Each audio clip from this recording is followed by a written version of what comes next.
mobilizing the international community to condemn this violation of international law and to support the people and government of Ukraine.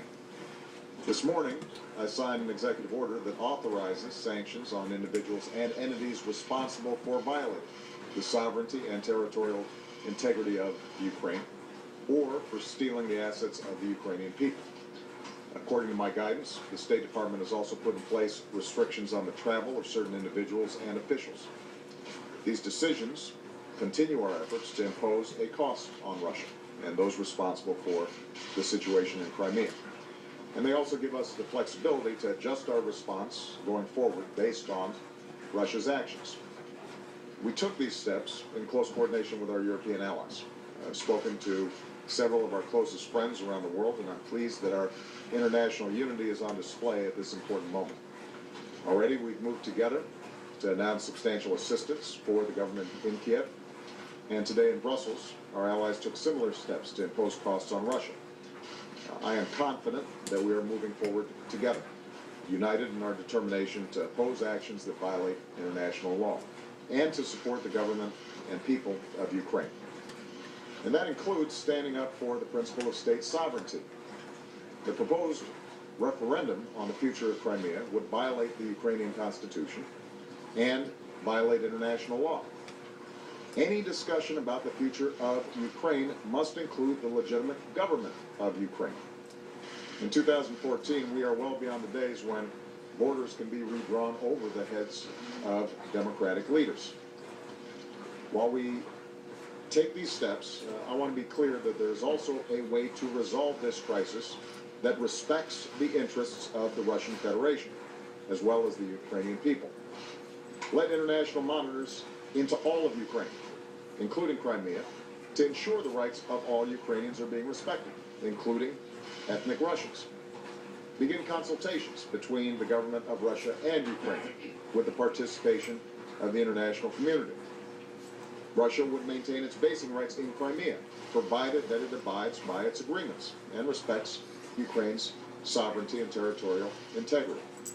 And the world should support the people of Ukraine as they move to elections in May. That's the path of de-escalation.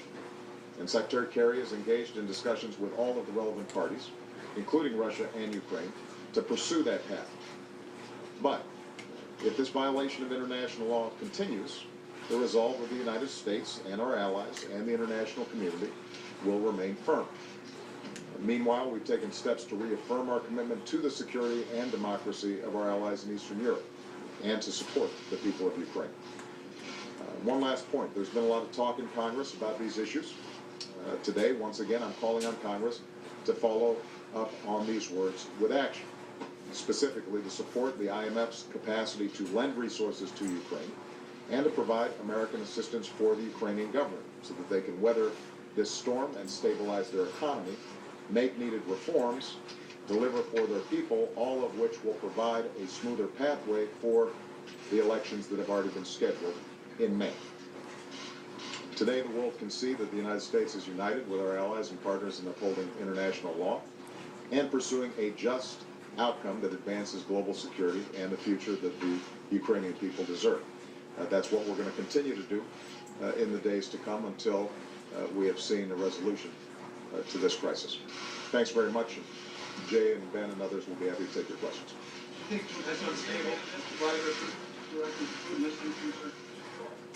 So there you have the President of the United States making a very strong statement, statement that was seen not only here in the United States, but around the world, especially in Moscow. He was clearly making the point that there is a way out diplomatically, but in the meantime, the U.S. will start using sanctions as a way to get involved and make sure that Russia does not formally take over part of the sovereign Ukraine, which would be Crimea. Let's bring in Nicholas Burns, the former U.S.